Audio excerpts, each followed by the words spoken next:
डरो मत दोस्तों, कैलकुलस अब होगा बहुत आसान।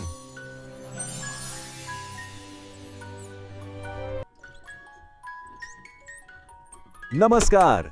कभी सोचा है कि मोटू पतलू और समोसे कैलकुलस जैसा मुश्किल सब्जेक्ट भी सिखा सकते हैं? हाँ बिल्कुल, आज हम यही देखने वाले हैं कि कैसे फुरफुरी नगर की एक बिल्कुल साधारण सी सुबह हमें बदलाव की रफ्तार यानी रेट ऑफ चेंज का सबसे बड़ा सबक सिखा देती है। तो चलिए शुरू करते हैं ये मजेदार कहानी। तो कहानी की शुरुआत होती है फुरफुरी नगर के एक बहुत ही खूबसूरत से पार्क से।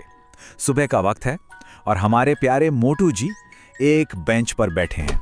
और वो क्या कर रहे हैं? अरे भाई, अपना सबसे पसंदीदा काम समोसे खा रहे हैं, एक के बाद एक। लेकिन समोसों के इस मजे के बीच भी ना मोटू के दिमाग में एक बहुत बड़ी उलझन चल रही है। एक ऐसी उलझन जिसका नाम है कैलकुलस। मोटू एक गहरी सांस लेता है और पास में जो पतलू किताब पढ़ रहा है ना, उससे अपनी परेशानी बताता है।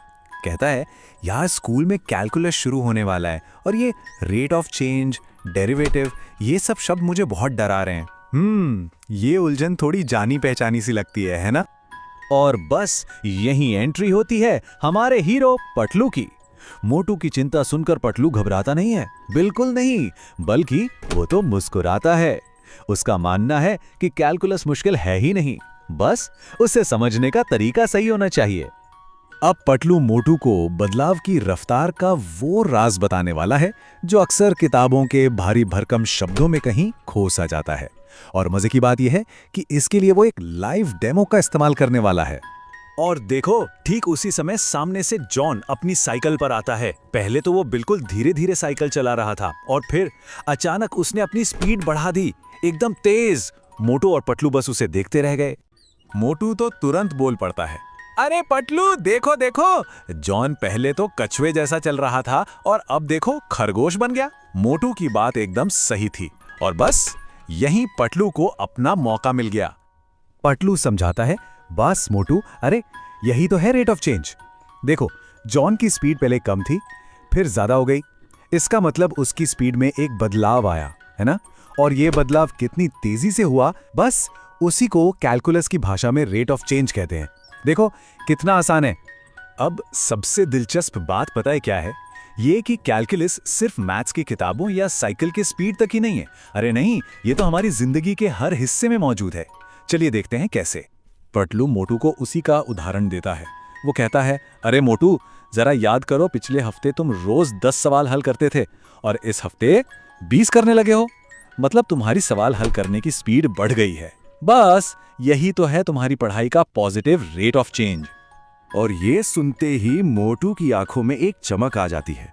उसे एकदम से एहसास होता है कि वो तो खुद कैलकुलस का एक जीता जागता उदाहरण है। और सच भी है, जब कोई मुश्किल कॉन्सेप्ट इस तरह अपनी जिंदगी से जुड़ जाता है ना, तो फिर वो हमेशा के लिए याद रह जाता है। फिर मोटू को एक और बात याद आती है। अरे हाँ, पहले तो मैं पार्क का सिर्फ एक चक्कर लगा के ही हाफ जाता था, लेकिन अब तो मैं आराम से 3 चक्कर लगा लेता हूं। ये क्या है? ये है उसकी फिटनेस में एक और पॉजिटिव रेट ऑफ चेंज। और बस यहीं पर पतलू कैलकुलस के एक मैथमेटिकल कॉन्सेप्ट को जिंदगी के एक बहुत बहुत बड़े सबक में बदल देता है। ये सबक है छोटे छोटे सुधारों की ताकत के बारे में। पतलू एक जादुई नंबर की बात करता है, सिर्फ 1%। अब सवाल यह है कि इतना छोटा सा नंबर इतना बड़ा बदलाव कैसे ला सकता है भला? पतलू समझाता है, मोटू, कैलकुलस हमें यही तो सिखाता है, बड़ा बदलाव कभी भी एक दिन में नहीं आता, वो तो रोज किए गए छोटे छोटे सुधारों का नतीजा होता है। अगर कोई हर रोज खुद को सिर्फ 1% भी बेहतर बनाए ना, तो कुछ ही महीनों में वो इतना आगे निकल सकता है जितना उसने सोचा भी नहीं होगा। अब ये ज्ञान पाकर मोटू सिर्फ मोटिवेट ही नहीं होता, बल्कि वो अपने लिए एक एक्शन प्लान भी बना लेता है, एक ऐसा फॉर्मूला जो उसे सीधा सफलता की ओर ले जाएगा। मोटू एकदम गर्व से अपना नया फॉर्मूला बताता है।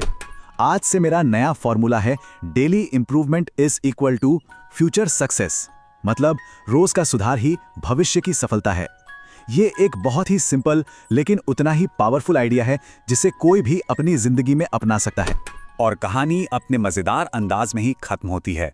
मोटू कहता है, लेकिन पतलू, इंप्रूवमेंट के लिए एनर्जी भी तो चाहिए। और उसका इशारा होता है समोसों की तरफ। इस पर पटलू हंसते हुए उसे टोकता है, बस मोटू, कैलकुलस समझना है, पूरा समोसा नहीं। और दोनों की हंसी पार्क में गूंज उठती है। तो इस पूरी कहानी का सार क्या निकला? बहुत सीधा सा है। जो इंसान हर दिन खुद में थोड़ा सा सुधार करता है, बस थोड़ा सा, वही एक दिन बहुत बड़ा और पॉजिटिव बदलाव लाने में कामयाब होता है। कैलकुलस देखा जाए तो सिर्फ नंबरों का खेल नहीं है, बल्कि ये लगातार इंप्रूवमेंट की एक फिलॉसफी है। तो अब सवाल ये उठता है कि अपनी जिंदगी में बदलाव की रफ्तार कैसी चल रही है? क्या हर दिन कुछ नया सीखा जा रहा है? क्या हम कल से आज थोड़े से भी बेहतर बने हैं? ये वो सवाल हैं जिन पर हम सबको सोचना चाहिए।